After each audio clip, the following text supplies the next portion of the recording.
الله أكبر الله أكبر الله أكبر الله أكبر الله أكبر الله أكبر. Assalamu alaikum wa rahmatullahi wa barakatuh. All praise is due to Allah, whose help and forgiveness I feel obliged to seek with earnest and humility. I seek refuge in Allah from the wickedness of our own selves and from our evil deeds. Surely, whomsoever Allah guides, none can lead him astray, and whomsoever Allah sends astray, none can guide. I bear witness that there is no God but Allah alone, with no partner or associate in his lordship, and he has no associate in his justice and actions. He issues a legislation of the true religion for mankind and guides them to it. He makes the law easy for mankind to bear, and no one will be punished for the burden of the other, nor can he be given the burden he could not bear. We are once again knocking on your doors with yet another edition of the Fortress of Tawheed, a program which purifies your heart from all impurities of the mind and guides you to the belief in the one and only true God, Allah the Almighty. In our previous editions of the Fortress of Tawheed, we brought to light the meaning of Tawheed and how it is categorized, its significance and issues surrounding the strengthening of one's belief in Tawheed and lifting it up to the highest degree possible. Having understood all this and perhaps having attained the necessary attributes that lead us to reach the highest degree of Tawheed is no way a license to feel proud and relax. You still have quite a lot to know and take heed of.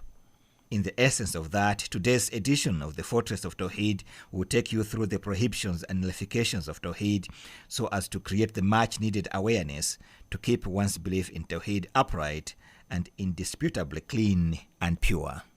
Indeed, a true Muslim is the one who strives to seek and take heed of the legislation of Allah and His Messenger sallallahu alaihi wasallam in all matters, be it spoken words or actions. If it is lawful, he does not hesitate to follow and implement it. And if it is unlawful, he is quick to neglect it and pays no attention to people's ridicule or words of allurements. Undoubtedly, every Muslim is sincerely hoping for guidance and prosperity from his Lord, who happens to be none other than Allah, God the Almighty. He wishes for success and asks for refuge and protection from Allah. However, hopes and wishes alone are not enough, as we might learn from one of the companions of the Messenger sallallahu alaihi wasallam, who put forward to the Messenger the following request. He said, "Ask Allah for me to be your companion in the paradise." Then the Messenger sallallahu alaihi wasallam replied, "So help yourself by doing many prostrations." Thus, seeking the guidance of Allah and attaining success in the hereafter do not simply lie on hopes and wishes. It has to go together with actions and obedience to the commands of Allah. One has to strive to do what Allah has in the statutes of Islam commanded him and refrain unconditionally what He the Almighty has prohibited. In so doing, along with your hopes and wishes, you are assured of success in paradise and salvation from hellfire. This is the goal Islam, the religion of faith and action, would like you to achieve, hence you are called a Muslim. However, no doubt, all my respected brothers and sisters in Islam, every Muslim in this world is surrounded by various impulsions to immorality that blocks and keeps him away from doing righteous deeds. Sometimes we may be tempted into doing evil deeds that have been disguised as holy by the devil who whispers into the hearts of people. So be keen on seeking Allah's refuge from Satan and on ignoring his whispers and dirty tricks.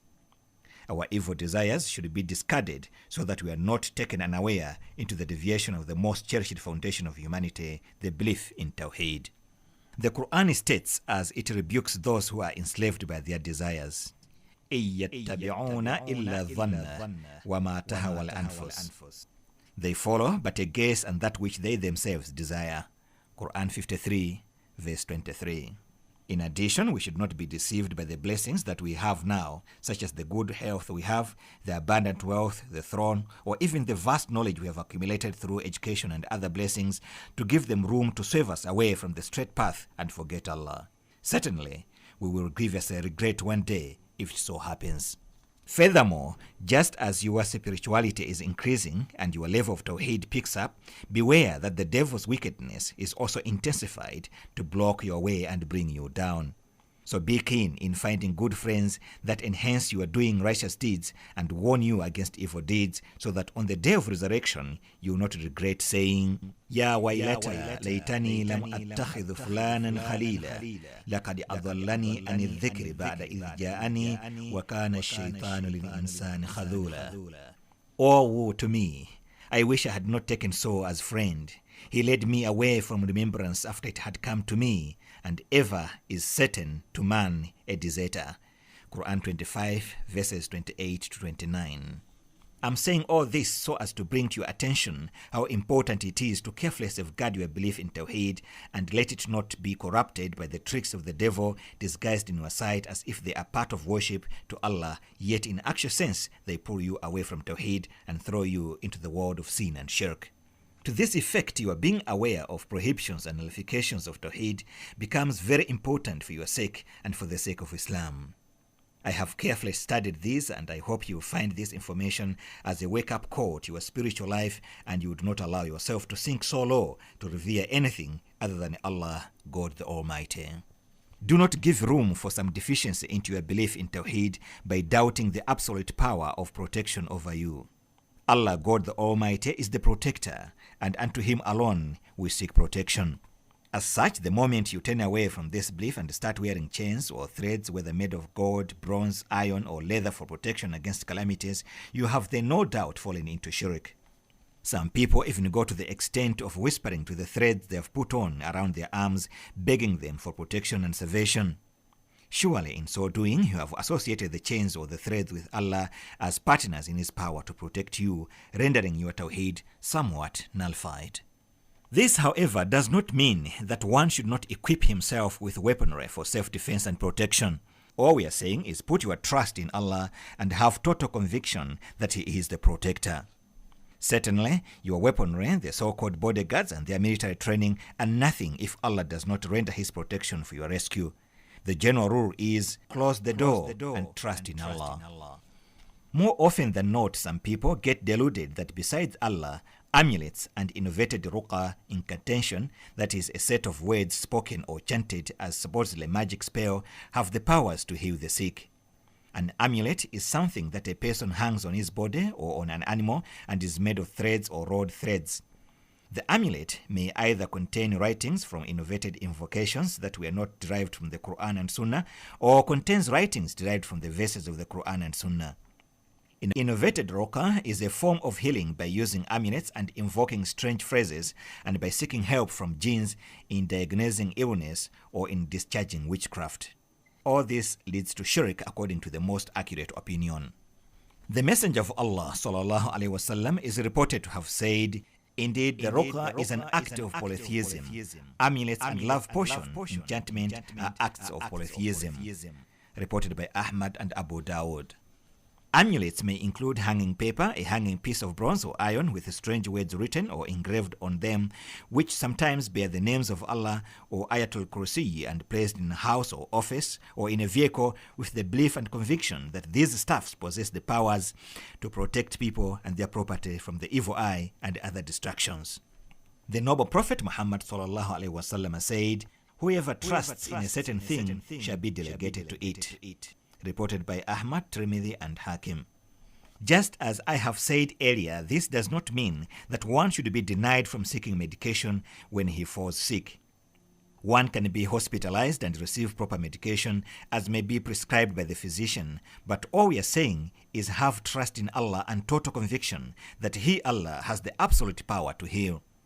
Otherwise, you have no single chance of survival should you not be blessed with the healing of Allah the Almighty, even if the topmost trained physician or medical doctor comes to your rescue. Please be reminded that in today's edition of the Fortress of Tawheed, we are looking at some defects that trickle down in one's belief of Tawheed and eventually get it nullified. It is a serious defect in faith for the bearer of Tawheed to bring himself closer to a fellow human being with the belief that he or she possesses divine powers. This is what is called tabarruk, whereby people see their fellow men as possessing supernatural powers, and as such they surrender themselves unto them, touch their bodies, and seek their blessings.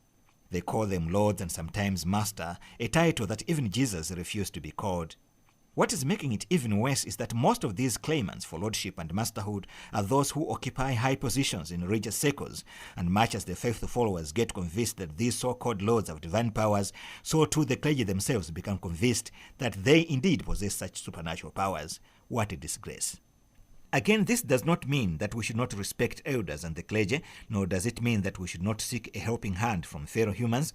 All we are saying is that no human being, and indeed anything, has divine or supernatural powers except Allah.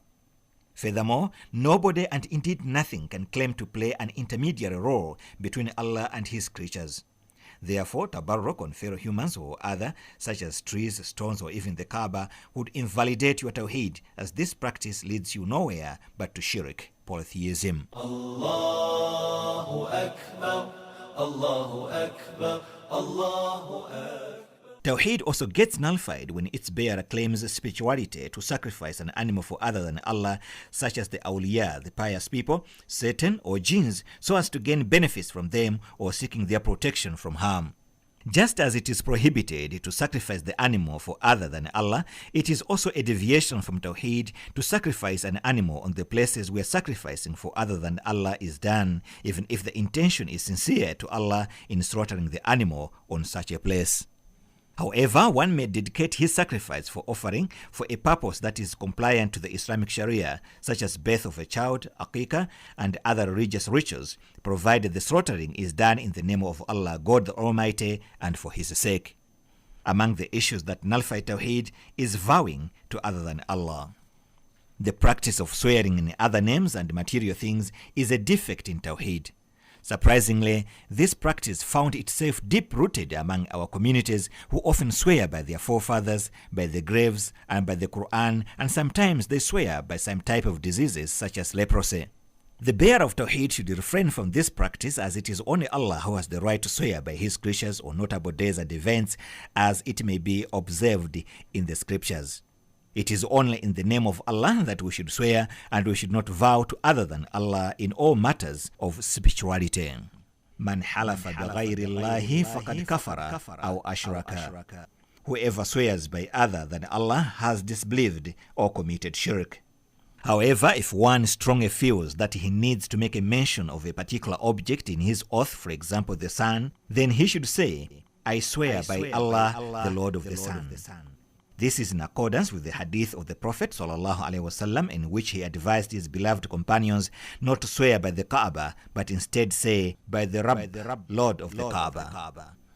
Tawheed may also be rendered imperfect if the bearer of this belief gets carried away and exaggerates the ranks of pious people, awliya, by going to the extremes of glorifying them or elevating their positions to that of the messengers of Allah and considering them as exempted from committing sin.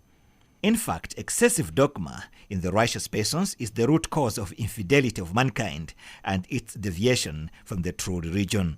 This is the practice that slowly and gradually seduces people's minds into worshipping of idols in adoration of their saints and pious persons who existed before them. In his comment on the Quranic verse, which reads, وَقَالُوا لَا تَذَرُنَّ آلِهَتَكُمْ وَلَا تَذَرُنَّ وَدًّا وَلَا سُوَاعًا وَلَا يَغُوثَ وَلَا يَعُوكَ وَنَسْرًا. And they have said, you shall not leave your gods, nor shall you leave Wad, nor Suwa, nor Yaghuth, nor Ya'uk, nor Nasr. Quran 71 verse 23. Ibn Abbas radiallahu anhu said the names Wad, Suwa, Yaghuth, Ya'uk, and Nasr mentioned in the verse are names of some righteous persons from Noah's people. When they passed away, Satan inspired their people to set up statues or idols in their honor and put them in their gathering places and give these statues the names of those departed. They did this but did not worship them until that generation passed away and the knowledge of the origins of the statues was forgotten. Then the new generation worshipped them as gods. On the account of Umar ibn al-Khattab radiallahu anhu, the Messenger of Allah sallallahu alaihi wasallam is reported to have said, do not exaggerate in praise of me, just as the Christians exaggerated in the praise of Jesus, son of Mary. I am but a servant, so call me Allah's servant and His messenger. Reported by Bukhari and Muslim. The Messenger of Allah sallallahu alaihi wasallam is also reported to have said, إِيَّاكُمْ وَالْغُلُوَّ فَإِنَّمَا أَهْلَكَ مَنْ كَانَ قَبْلَكُمْ الْغُلُوَّ. Beware of exaggeration. Your predecessors perished on account of their exaggeration. This includes the naming of oneself as Abu Nabi, Abdul Kaaba, or Abdul Hussein. These all mentioned names and others are not allowed, yet servitude is only for Allah, such as Abdullah or Abdul Rahman. On the other side of the coin, Tawheed may also become imperfect if the bearer of this belief indulges himself in ridiculing the religion or the messengers of Allah, making fun of the Quran or the Sunnah, ridiculing the righteous people and Muslim scholars and taking their commitment and implementation of the Sunnah, such as keeping beard, use of siwak, shortening the garments and so on, as a laughing stock. Such behavior is a major defect in as far as Tawheed is concerned. We should not at all cost ridicule the Messenger of Allah and his companions, the Quran, the Sunnah, etc., nor should we tolerate someone to make fun of the same and the religion of Islam. There is no way we can talk of tolerance in this matter, come rain, come sunshine. Respected listener, these are some of the lessons the bearer of Tawheed should take heed of to ensure that his faith is upright and deficiency-free. It suffices to remind you that Allah created human being and gave him capacity to acquire knowledge so as to help him make a distinction between truth and falsehood and what is beneficial and what is harmful. So, if he is keen to search for the truth and is eager to follow it, he will succeed and reap the benefits.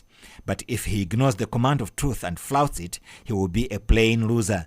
There is no excuse for man, therefore, if he treads the path of error, for Allah says, بل الإنسان على نفسه بصيرة ولو ألقى معاذيره. But man is a telling witness against himself, although he tenders his excuses. Quran 75 verses 14 to 15.